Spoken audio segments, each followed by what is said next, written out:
चतुर्दशी अमावस्या की भी और चतुर्दशी पूर्णिमा की,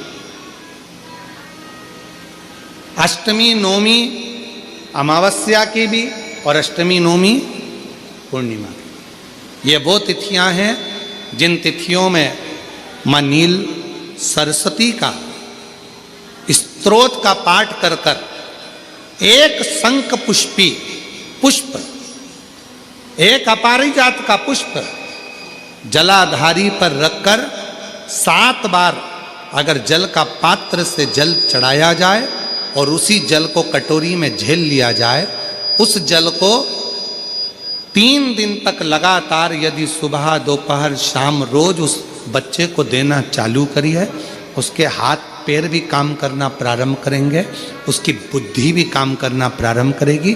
जो वो पलंग पर पड़े पड़े राल टपकाता रहता है, उसको लोग कहते हैं कि 18 साल का हो गया और दिमाग केवल 10 साल का है, 5 साल का है, उसमें धीरे धीरे बुद्धि प्रबल होना प्रारंभ हो जाएगी और वो भी एक दिन कार्य करना प्रारंभ कर देगा।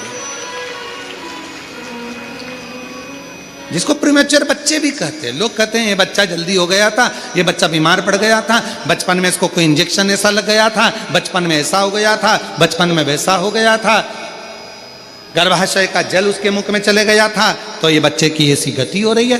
उस बच्चे के लिए अगर आपके आसपास के क्षेत्र में भी कोई बच्चा ऐसा है तो उसको मां नील सरस्वती का स्मरण जरूर कराएं।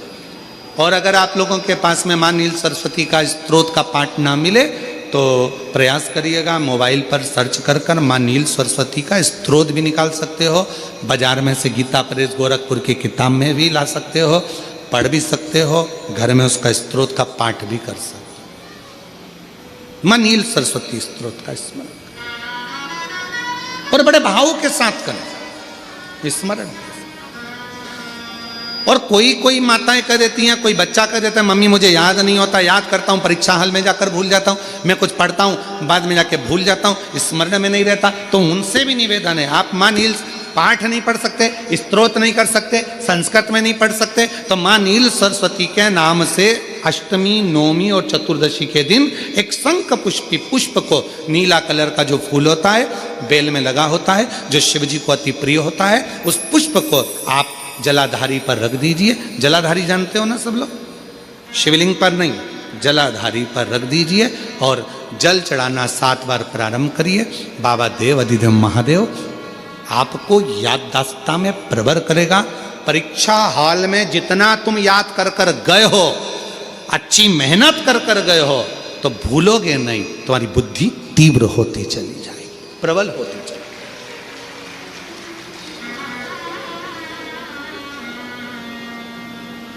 अगर कोई बच्चा एक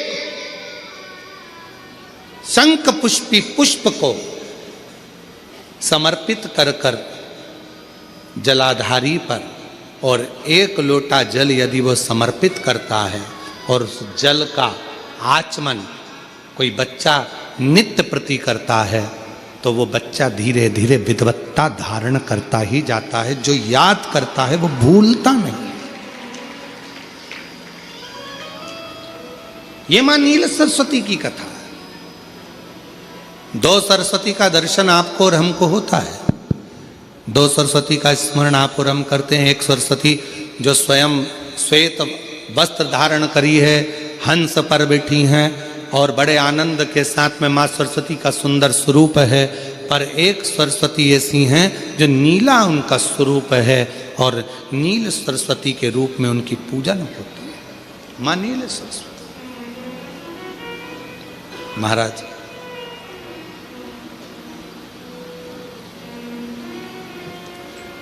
जैसे कोई बच्चे ऐसे होते हैं कि जन्म लेने के बाद में उनकी राल टपकती रहती है, विद्वान नहीं हो पाते, पलंग पर पड़े रहते हैं, पांव हाथ काम नहीं करते हैं और डॉक्टरों का इलाज चलता रहता है पर वो रिटर्न नहीं आ रहा है। ये इनको बढ़ाओ ना। बच्चों की मुख से राल टपकती रहती है, विद्वत्ता नहीं रहती, माइंड थोड़ा सा कमज़ोर होता है और शरीर भी उनका थोड़ा शिथिल रहता है। शरीर तो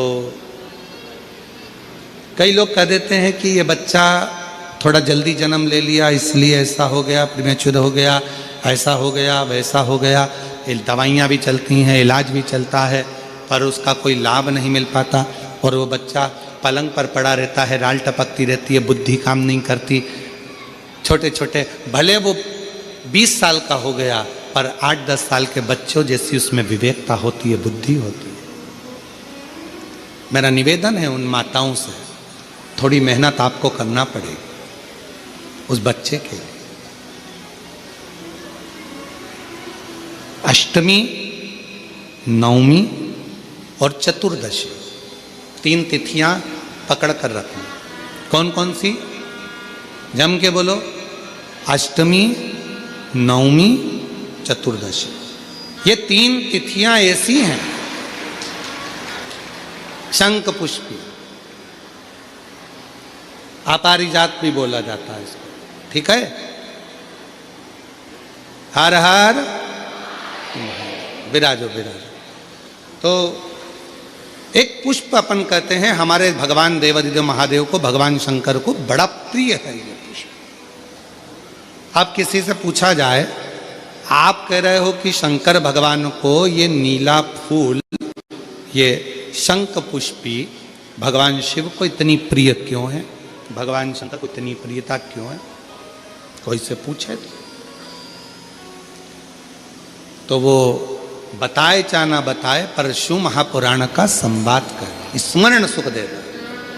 और हम तो यहाँ तक कहेंगे, अपने अपने घर में अगर हो सके तो ये शंख पुष्पी का एक पौधा लगा लो। ऐसा होता है वो पौधा बढ़ते जाता है, ऐसा नहीं कि सूखता है, और बढ़ता है।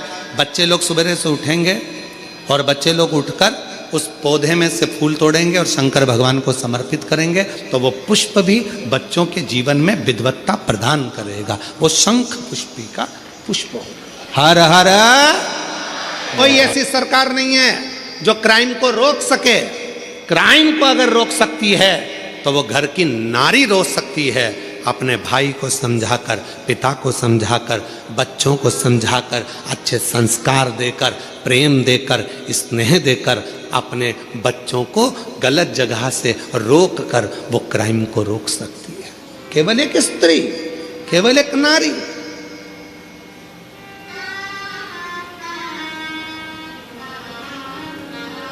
उसको रोकना कठिन है, परंतु मां रोक सकती है, स्त्री रोक सकती है, नारी रोक सकती है।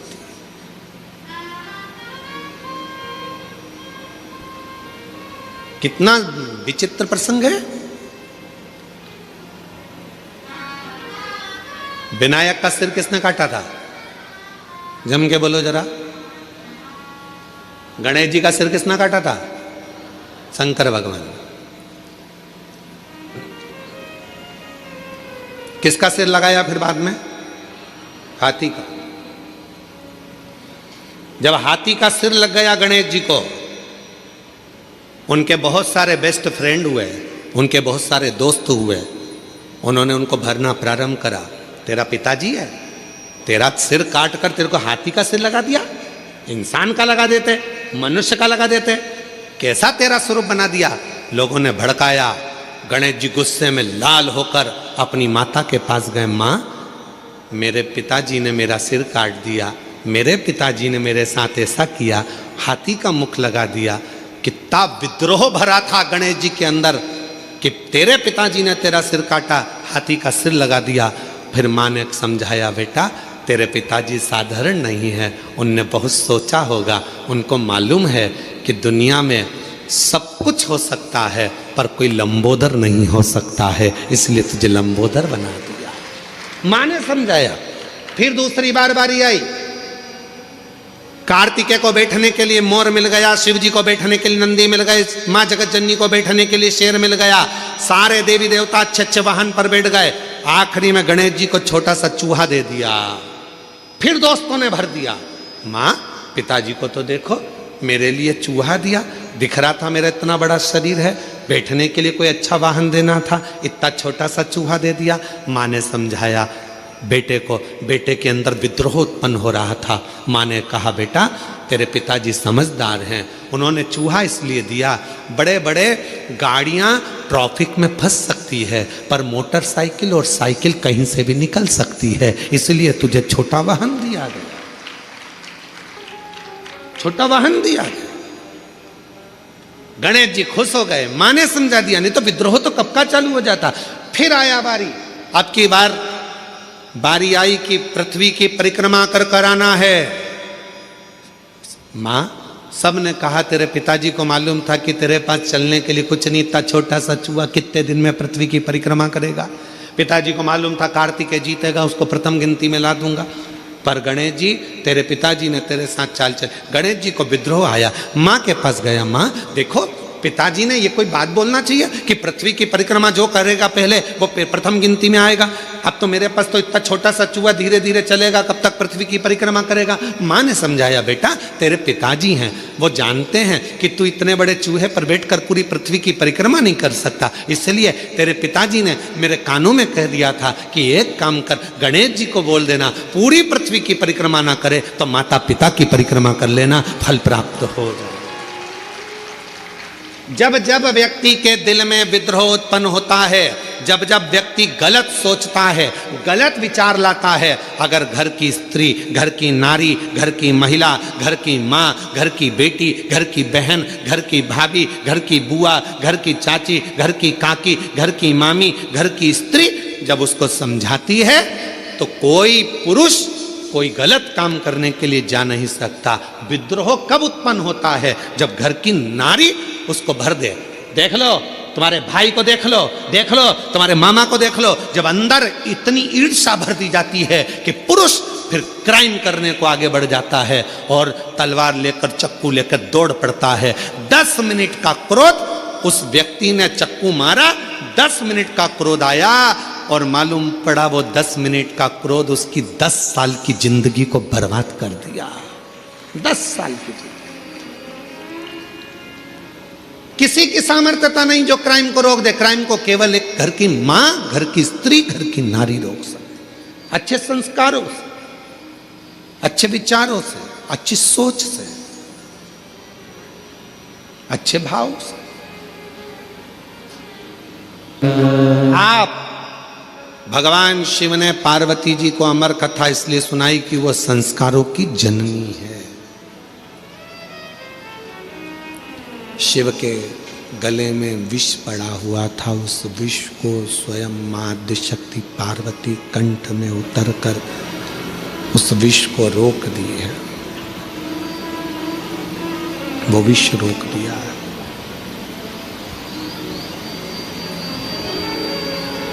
अगर वो विष नीचे उतर जाता तो भगवान शंकर जी के प्राण, क्योंकि हलाहल विष था, हलाहल विष, शिव के प्राण जा सकते थे। पार्वती जी कंठ पर बैठ गई और विष को नीचे नहीं उतरने दिया। विष नीचे नहीं उतरा।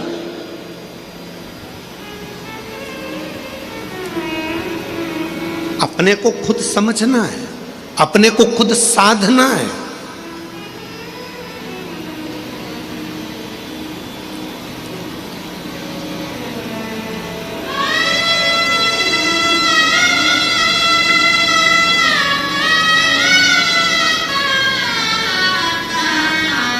जब हम अपने आप को साधेंगे, अपने आप को समझेंगे तो दुनिया में समझने वाले सब हो जाएंगे।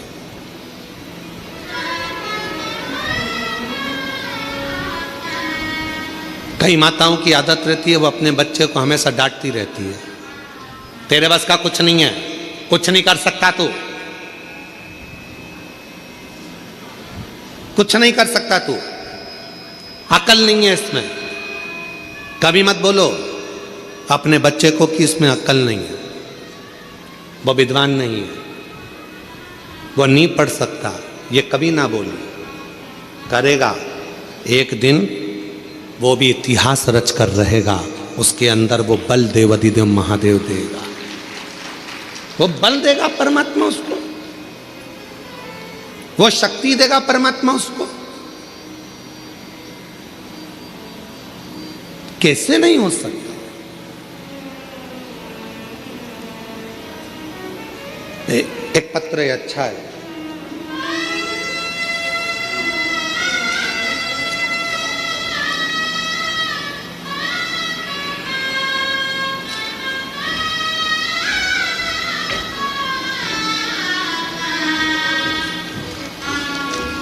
मीना चौहान, पति यशवंत चौहान, बेटे का नाम पंकज चौहान, स्थान कासारीडीह, कन्हैयापुरी, दुर्ग। कहीं बैठे हों तो हाथ आप ही हैं जी? हाथ हिला दो, आ जाइए, बेलपत्र लेकर जाइए, आइए। मैं पशुपतिनाथ व्रत का और एक लोटे जल का क्या वर्णन करूं गुरुदेव। मेरे बेटे का नाम पंकज चौहान, 2-3 साल से पुलिस की नौकरी की तैयारी कर रहा था, परंतु वह 2-3 नंबर से फेल हो जाता था। गुरुदेव, मैंने अपने बेटे से कहा, सियोर वाला महाराज कहता है एक बार पशुपतिनाथ का व्रत कर, मंदिर जाकर एक लोटा जल चढ़ा और फिर पूरी मेहनत कर। सियोर वाला बाबा कहता है कि अपनी मेहनत को 4 गुना कर, परिश्रम इतना करना, रात दिन मेहनत करना, रिजल्ट भोले बाबा अच्छा देगा। मेरा बेटा मंदिर जाना प्रारंभ करा, पशुपति व्रत किया और एक लोटा जल चढ़ाता। फिर वह बाबा की ऐसी कृपा हुई, उसने एग्ज़ाम दिया और बाबा की कृपा से 16/12/2025 को बाबा की कृपा से जो उसने पूर्व में एग्ज़ाम दिया था उसमें उसने क्लियर करा और 16/12/2025 को उसका ज्वाइनिंग लेटर आ गया और मेरे बेटे का पुलिस में नौकरी लग गया। मैं बाबा को प्रणाम करने के लिए यहाँ आई, बाबा को नमन करने के लिए।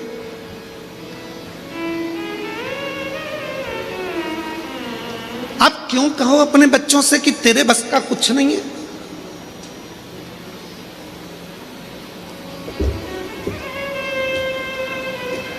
कभी अपने बच्चे से मत कहो कि तेरे बस का कुछ नहीं है।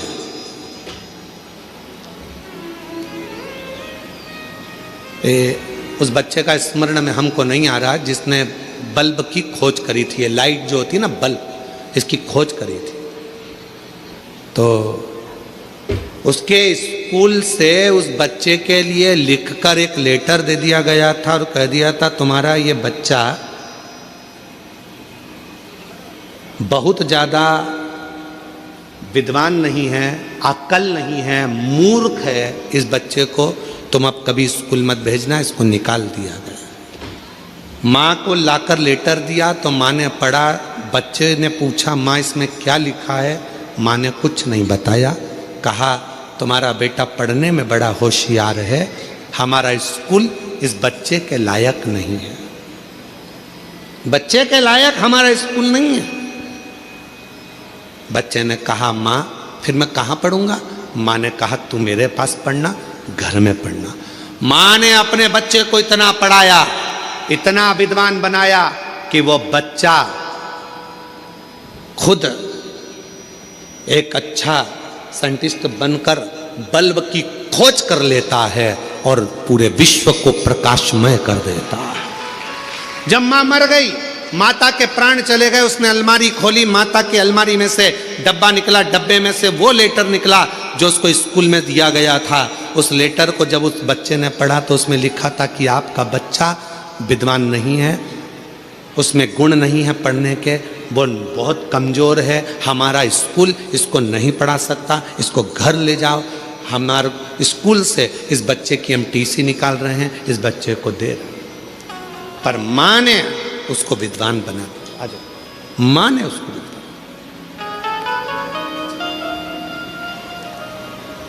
अब ये माँ है ना, इनने भी अपने बेटे से कहा ना कि वो सियोर वाला बाबा कहता है मेहनत को 4 गुना करो, पढ़ाई रात दिन करो, 2-4 नंबर से अगर रुक रहे हो फिर मेहनत करो। और इतनी मेहनत करवाई अपने बेटे से कि आज बेटे का पुलिस में सिलेक्शन हो गया। एक बार जोरदार ताली, बधाई, एक बार जोरदार ताली बजाओ, खूब खूब बधाई आपको। एक माँ, एक घर की स्त्री, एक घर की नारी कभी ना कहे अपने बच्चों से कि इसमें विद्वत्ता नहीं, इसमें ज्ञान नहीं। ये कुछ नहीं कर सकता, करेगा।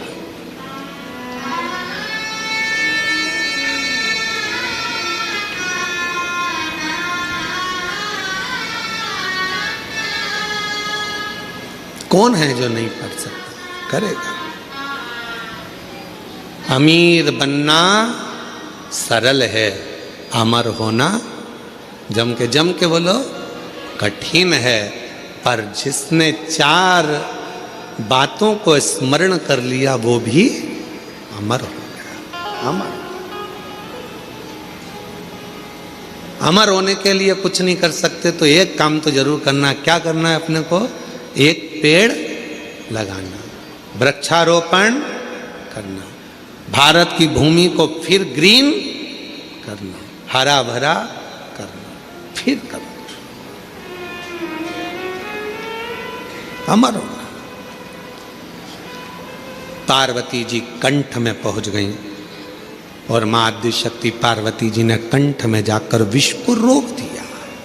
विष को रोका, विष रुका है। अगर मां नहीं पहुंचती तो विष नीचे उतर जाता। मां ने उसको कंठ पर रोक दिया, कंठ पर।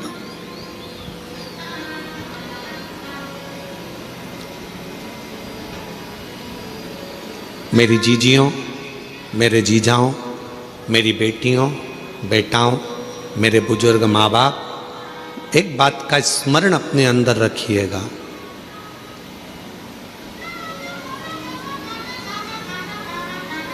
क्लेश को, अशांति को, अपशब्द को,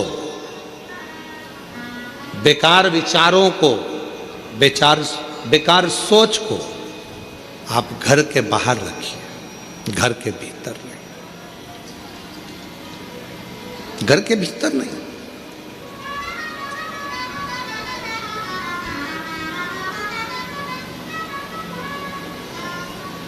हम हमारे घर को घर बना रहने दें। कई लोग अपने घर को बहुत बहुत बहुत विचार कर कर होटल बनाने का प्रयास कर रहे हैं, पर निवेदन है कि घर को होटल ना बनाए, घर को होटल ना बनाए। हम बेटियों से भी कई बार कहते हैं आप अपने माता पिता के द्वारा पढ़ते हो, माँ बाप आपको पढ़ाते हैं, माता पिता अच्छी शिक्षा दिलवाते हैं, माता पिता कॉलेज पहुंचाते हैं, माता पिता अच्छे आपको कपड़े पहनाते हैं, माता पिता आपको खूब संभाल कर रखते हैं, खूब खूब व्यवस्था करते हैं।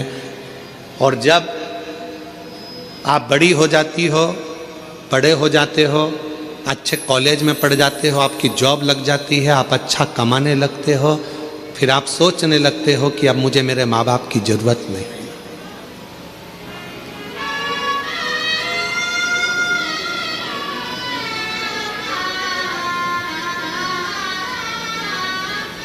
हमने एक बात पहले भी कही थी, आज फिर कहते हैं, ये जितनी अदालत में शादियां हो रही हैं, हम उसका विरोध कभी नहीं करते। हम नहीं करते।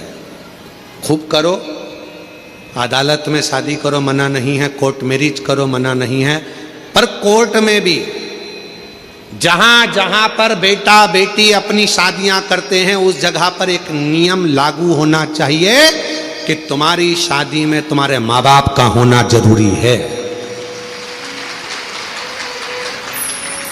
बाप का घर, पिता का घर, माँ का घर कोई होटल नहीं है कि तुम रहे, बचपन निकाला, पढ़ाई करी, माँ बाप का खर्चा करा, खूब पढ़े, अच्छे कपड़े पहने, माँ बाप ने अच्छे कॉलेज में पढ़ाया, स्कूल में पढ़ाया, विद्वान बनाया, सर्विस लगाई, नौकरी लगाई, बाहर शहर में भेज दिया, और बाद में जब तुम्हारा संबंध का समय आया तो तुमने अपने माँ बाप के चेहरे पर कालिक पोंछ दी और तुम चले गए शादी करने के लिए।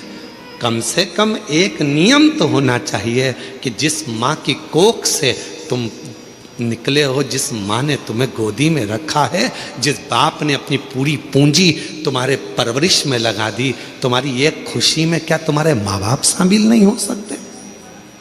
क्या माता पिता नहीं हो सकते? घर को होटल मत बनाओ। घर होटल नहीं है कि यहां बड़े होगे और बाद में मन का करोगे, नहीं। प्रत्येक बेटी को नियम लेना चाहिए, चाहे किसी भी कॉलेज में पढ़े हो, किसी भी स्कूल में पढ़े हो, कितनी भी उच्च पद पर बैठकर तुम नौकरी कर रहे हो, पर कितने भी तुम्हारे फ्रेंड बन जाएं, कितने भी दोस्त बन जाएं, किसी की बॉडी देखकर, किसी की गाड़ी देखकर और किसी विधर्मी के चक्कर में ना आकर निर्णय देना कि शादी तो मैं अपने माँ बाप के कहने पर करूंगी, चाहे कुछ भी कर दो।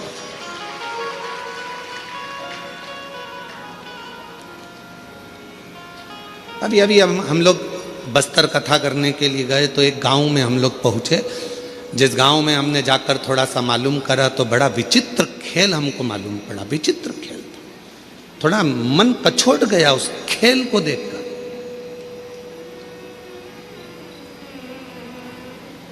कि गांव की साधारण बेटियों को सामान बेचने के बहाने साइकिल पर, मोटरसाइकिल पर सामान रखते हैं, तिलक लगाते हैं, कंठी पहनते हैं, सामान बेचने के बहाने आते हैं और गांव की भोली भाली बेचारी बेटियों को अपने झांसे में लेकर उससे विवाह कर लेते हैं और बाद में लव जिहाद तो करा ही करा, पर साथ में लैंड जिहाद भी करा, उसको अपना बना लिया और उसकी जो प्रॉपर्टी थी, उसकी जो जमीन थी, उसको भी अपना बना लिया। ये भी चल रहा है। इसको बचना है, संभालना है।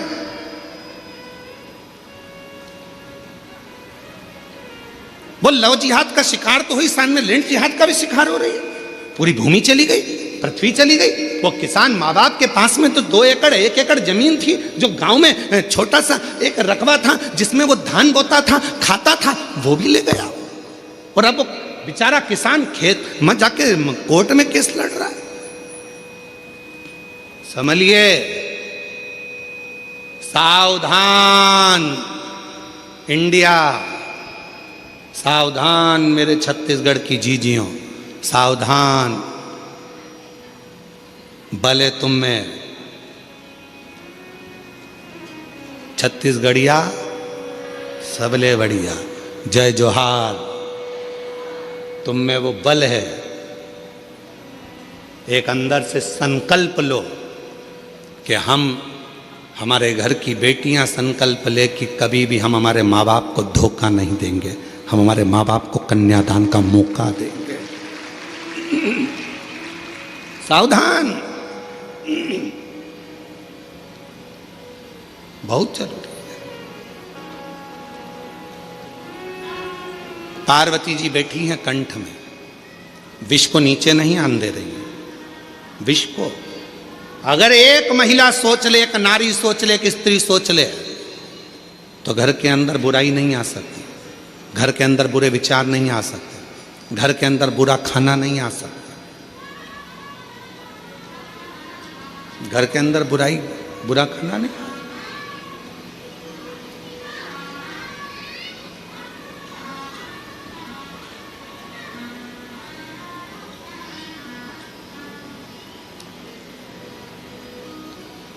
बुराइयां किसके घर में प्रवेश करती हैं?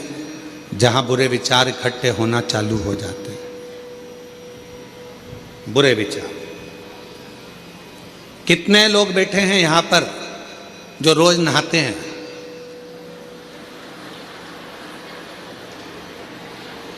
अरे हाथ तो उठाओ, सब नहाते हो? चलो रखो, बहुत अच्छी बात।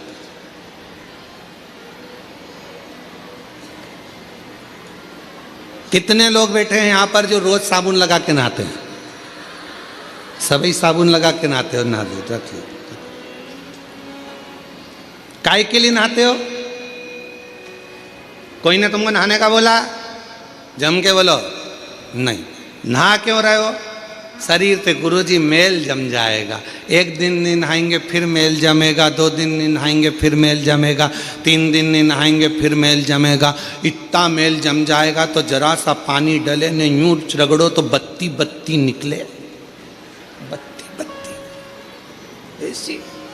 और इतना मेल जम जाए तो यहाँ रगड़ो नहीं तो ही बत्ती दिखे दादा, तो ही बत्ती। इसलिए नहाना, बोलो बोलो, जरूरी। रोज का मेल रोज साफ होना चाहिए। उसी तरह याद रखना, अपने घर में अगर थोड़ा सा भी गंदगी आना चालू हो जाए, कोई मदिरा का पान करने लगे, कोई गलत भोजन करने लगे, गलत विचार लेकर आ रहा है, उसी दिन मेल को साफ कर दो, वरना वो मेल जम जाएगा, मेल जम जाएगा, वो मेल जमेगा। काय से आए हो आप लोग यहाँ पर कथा सुनने के लिए?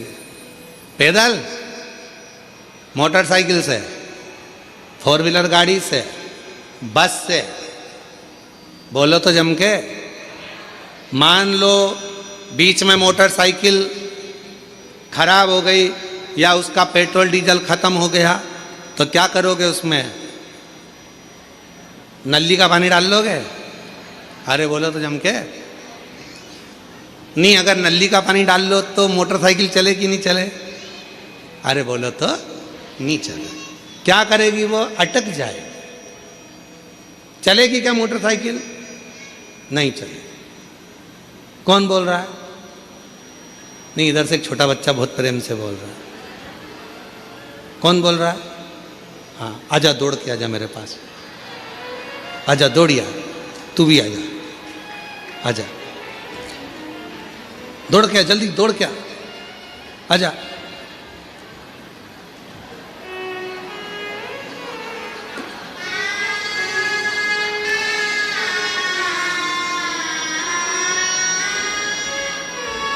आजा, बैठ जा, तू भी आ जा, इधर आ, इधर आ, बैठ जा इधर। अब तू कहाँ बैठेगा बेटा? इधर साइड बैठा दे, इधर इधर इधर।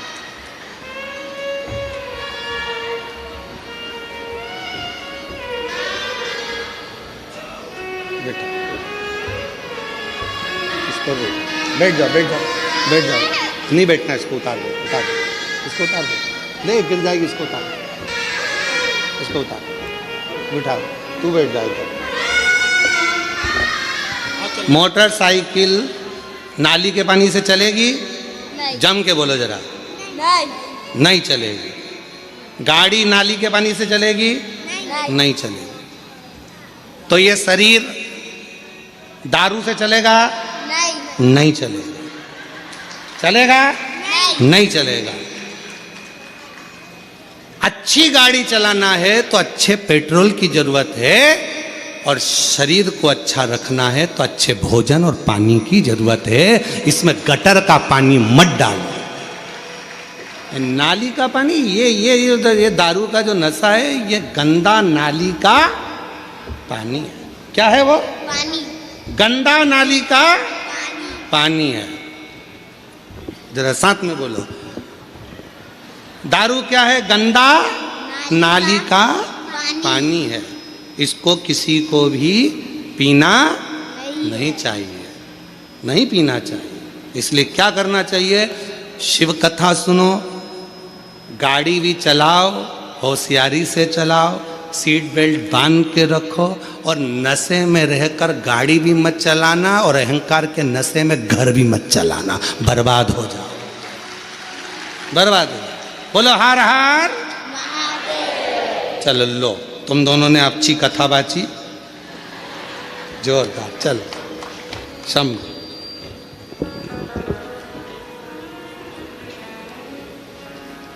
सीख लो, और नहीं हो तो चुल्लू भर पानी। इतने इतने से बच्चे सीख दे रहे हैं कि गंदी नाली का पानी मत पियो। जब नाली का पानी पीने के बाद तुम रोड पे सही नहीं चल सकते, तो क्या घर खाक चलाओगे? समझ जाओ, थोड़ा सतर्क हो जाओ, सावधान, सावधान। छत्तीसगढ़ पुलिस तो हमेशा एक अभियान चलाती है नशा मुक्ति के लिए, और आज से नहीं, हमको यहाँ आते आते कई साल हो गए। हम जब से यहाँ आ रहे हैं तब से हम देख रहे हैं कि छत्तीसगढ़ पुलिस एक नशा मुक्ति के लिए एक अभियान चलाती है। एक बार छत्तीसगढ़ पुलिस के लिए भी जोरदार ताली बजाकर साधुवाद। नशे से मुक्त हो। आज जरा जरा से नवयुवक बेटा बेटी नशे में ग्रसित हो रहे हैं। फिल्मों का निर्माण ऐसा हो रहा है जिनमें बेटा बेटियों को भी नशे में धुत बताया जा रहा है, प्रेरणा दी जा रही है कि आप भी नशा करो, पर नशे से मुक्त हो। नशे से आपका परिवार ठीक नहीं चल सकता, श्रेष्ठ नहीं चल सकता। आज संत श्री गुरुदेव घासीदास बाबा जी की जयंती महोत्सव पर जितने बैठे हो और जितने विश्व के लोग इस पवित्र शिव महापुराण की कथा को सुन रहे हैं, संत श्री घासीदास बाबा जी ने अपनी प्रेरणा में कहा है, सतनामी समाज को प्रेरणा दी है, अपनी समाज को प्रेरणा दी और जनमानस को प्रेरणा दी है कि नशे से मुक्त होना।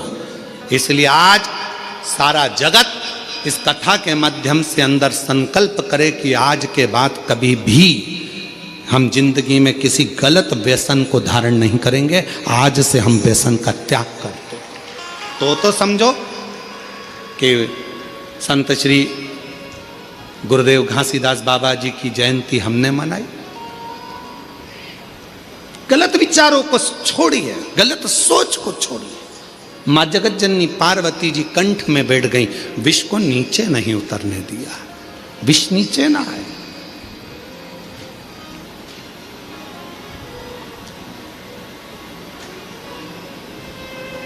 ये विष जब नीचे उतरेगा तो बर्बाद कर देगा, बर्बाद।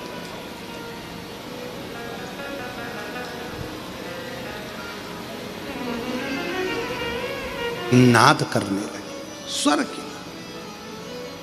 देखिएगा जरा, दो हुए हैं, एक शंकर भगवान का भक्त और एक स्वयं देवाधिदेव महादेव।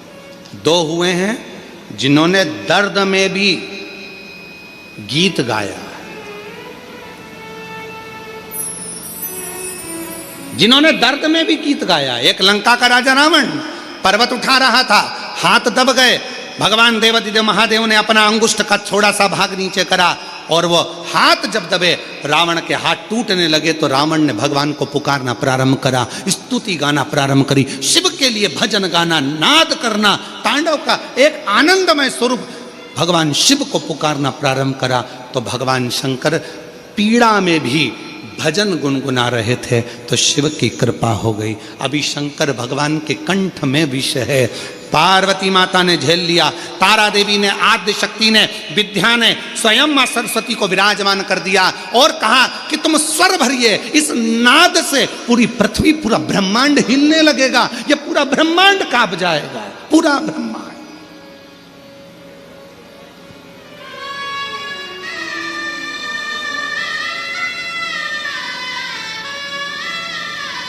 और ये पूरा ब्रह्मांड हिलेगा। इसलिए शिव के नाद में भी आप स्वर दीजिए, स्वर।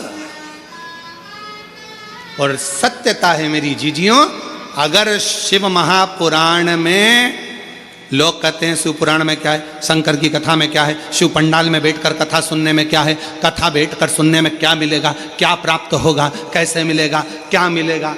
कभी जीवन में अगर मौका मिले, एक बार किसी पंडाल में 5 दिन 7 दिन रहकर शिव महापुराण की कथा सुनकर देखिएगा, जिंदगी में जो कहीं नहीं मिला वो मेरा कुबेर भंडारी देकर जरूर जाएगा, देकर जाएगा। जब तो ये 150 एकड़ का इतना बड़ा प्रांगण, 150 एकड़ की ये भूमि और जिसमें इतना विशाल पंडाल और पंडाल के पार पार पब्लिक और भक्त क्यों आए? किसी के यहाँ कोई चावल देने के लिए, कोई निमंत्रण देने के लिए कोई नहीं गया। बोलो आपके यहाँ कोई आया था क्या निमंत्रण देने? जम के तो बोलो जरा। नहीं। कोई पत्रिका देने आया था? कोई प्रचार किया था तुम्हारे गांव में आके माइक से? कोई होर्डिंग लगाया था तुम्हारे गांव में आकर किसी ने? कुछ भी नहीं। ना किसी गांव में होर्डिंग लगा, ना पत्रिका गई, ना चावल गया, ना निमंत्रण गया, ना कुछ गया। जैसे शक्कर के डब्बे को चींटी ढूंढती है, उसी तरह शंकर का भक्त शंकर की कथा को ढूंढकर पहुंच जाता है। उसको तो बस मालूम होना चाहिए कि मेरा शिव कहाँ है, कहाँ बैठा है, उसका भजन मुझे कहाँ करना है, कैसे प्राप्त करना है। एक लोटा जल, आवाज नहीं आई, एक लोटा जल बोल बम का नारा है। श्री शिवाय नमस्ते। शिव को भजा, शंकर को। और महाराज सरस्वती ने स्वर देना प्रारंभ करा, और जो सरस्वती ने स्वर दिया, कंठ में विराजमान होकर बैठी साधना तप कर रहे।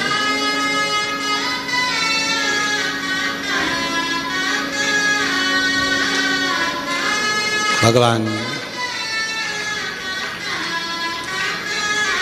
शिव भक्ति का एक नाद,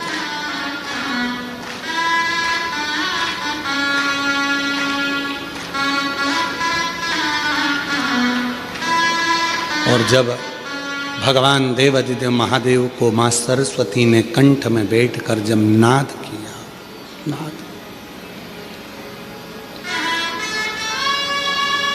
जो सरस्वती माता ने जो स्वर लगाए अंदर बैठकर, जो शिव कराह रहे थे, उसमें से भी स्वर निकल रहा था।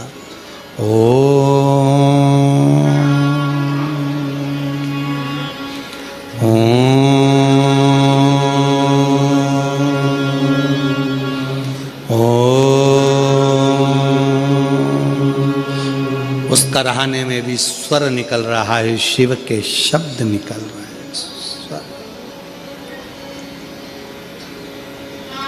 विश्व रुका, रुक गया, विश्व रुक गया। पार्वती जी की आंख से आंसू बह रहे थे। मेरे पति के शरीर में अगर ये विष चले जाता तो मेरे पति तो समाप्त हो जाते। पार्वती जी विचार कर रहे, ये पार्वती जी सोच। पर आज मेरे पति के कुछ नहीं हुआ, क्योंकि मैंने विष को रोक दिया। मेरी जीजियों, आपसे भी निवेदन है, अपने घर में आने वाले विष को, अपने घर में आने वाले गलत भोजन को, गलत विचारों को, गलत सोच को, गलत दृष्टि को आप रोक सकती हो। रोको, रोकिए।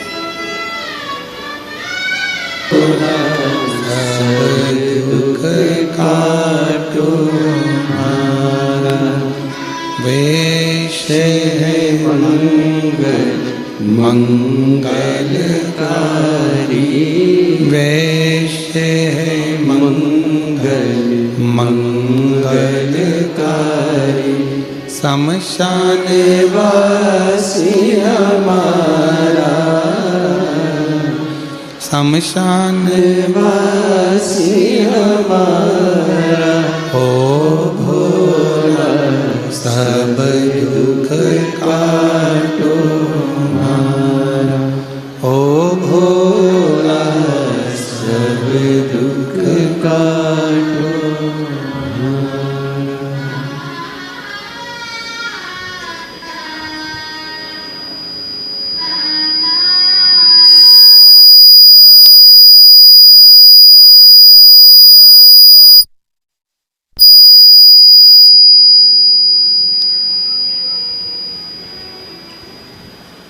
बाबा देवादिदेव महादेव भगवान शिव की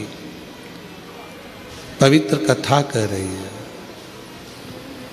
शिव महापुराण की कथा वर्णन कर रही है। माँ पार्वती जी भगवान शिव के कंठ पर आ गईं। 10 विद्या में से एक विद्या माँ तारा देवी प्रकट हो गईं।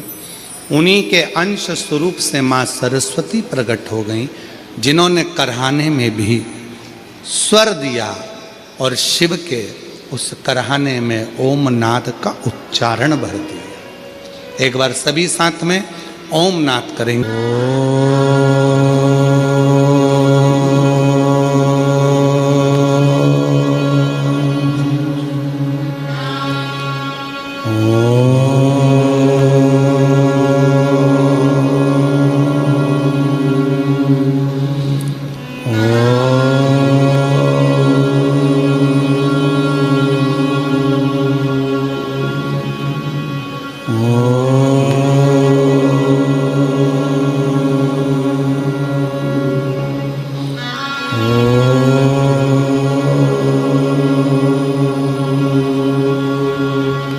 नमः शिवाय।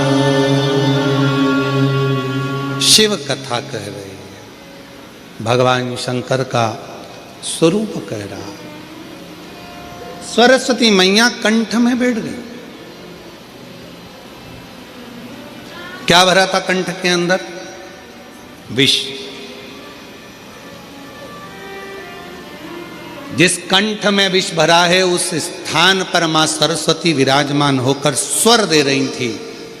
माता का विष के कारण पूरा नीला स्वरूप हो गया, पूरा नीला स्वरूप। जैसे शिवजी का एक नाम नीलकंठ महादेव है, नीलकंठेश्वर महादेव। शिव का एक नाम नीलकंठ महादेव है। वो सरस्वती मैया का स्वरूप भी नीला पड़ गया, नीला स्वरूप। महाराज, जैसे ही मां सरस्वती सामने प्रकट हुई, कंठ से सम्मुख में आई, पार्वती जी ने देखा कि सरस्वती का तो स्वरूप नीला है। जो श्वेत वस्त्र, श्वेत हंस, श्वेत रूप धारण करती है, आज वो नीली पड़ी हुई है। नीली? पूछा पार्वती जी ने, तुम्हारा ये स्वरूप कैसे हो गया?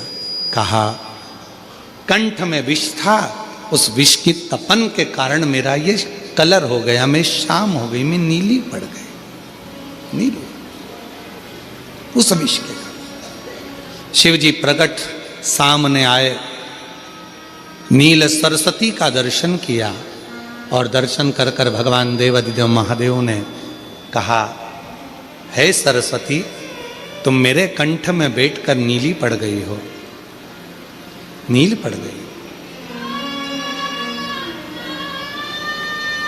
आज से तुम्हारा नाम नील सरस्वती के रूप में पूजा जाएगा। दो सरस्वती हुई हैं। एक जो ब्रह्मा जी के पास में आप माता ब्रह्माणी के रूप में मां सरस्वती का दर्शन करते हो, कराए आप लोगों ने? फोटो देखा है मां सरस्वती का? जम के तो बोलो, सबने करा है ना? एक सरस्वती माता का वो स्वरूप, और एक मां सरस्वती का वो स्वरूप जो कंठ में रहकर माता का कलर नीला पड़ गया, जिसको मां नील सरस्वती के नाम से पुकारा जाता है। बोल मां नील सरस्वती माता की। जो माता का कलर नीला पड़ गया, मां नीले स्वरूप में हो गई, मां नील सरस्वती। महाराज,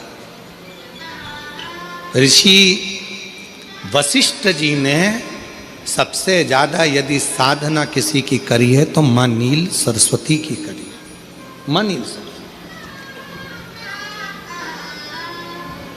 और पूरे भारत में केवल उज्जैनी सांदीपनी ऋषि बाबा की भूमि, महाकाल राजा की धरा एक ऐसी है जहाँ पर पूरे भारत में केवल एक मंदिर ही मां नील सरस्वती का, बाग देवी का मंदिर आज भी उज्जैनी में अवंतिकापुरी में विराजमान है। पूरे विश्व में, पूरे भारत में केवल नील सरस्वती का एक ही मंदिर है जो अवंतिकापुरी में बाग देवी मां सरस्वती का, नील सरस्वती का मंदिर है। आज पूरे भारत केवल एक सरस्वती है जिनका स्वरूप नीला है, जिनकी आराधना ऋषि वशिष्ठ जी ने करी है, जिनकी तप साधना, जिनकी आराधना स्वयं भगवान देवाधिदेव महादेव कहते हैं, सुनो हे जगत जननी पार्वती, हे तारा, 10 विद्याओं में से तुम एक विद्या हो और तुमने इस सरस्वती को प्रकट किया है, तुम्हारा ही स्वरूप है। मैं वर देता हूं जो इस नील सरस्वती की आराधना, साधना, स्मरण, स्तोत्र जप करेगा, पाठ करेगा, उच्चारण करेगा, उसको कभी ज्ञान की, कभी बुद्धि की, कभी विवेक की, कभी कमी ना हो, कभी कमी। मेरी जीजियों, एक आनंद, एक पत्र अच्छा है, देखो।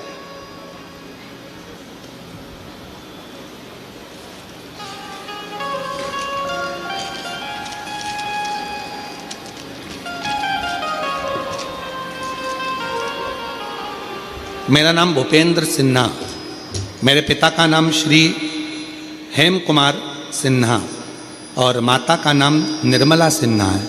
कहीं बैठे हों तो हाथ हिला सकते हैं। मेरा नाम भूपेंद्र सिन्हा, मेरे पिता का नाम श्री हेम कुमार सिन्हा और माता का नाम श्रीमती निर्मला सिन्हा है। जिला दुर्ग।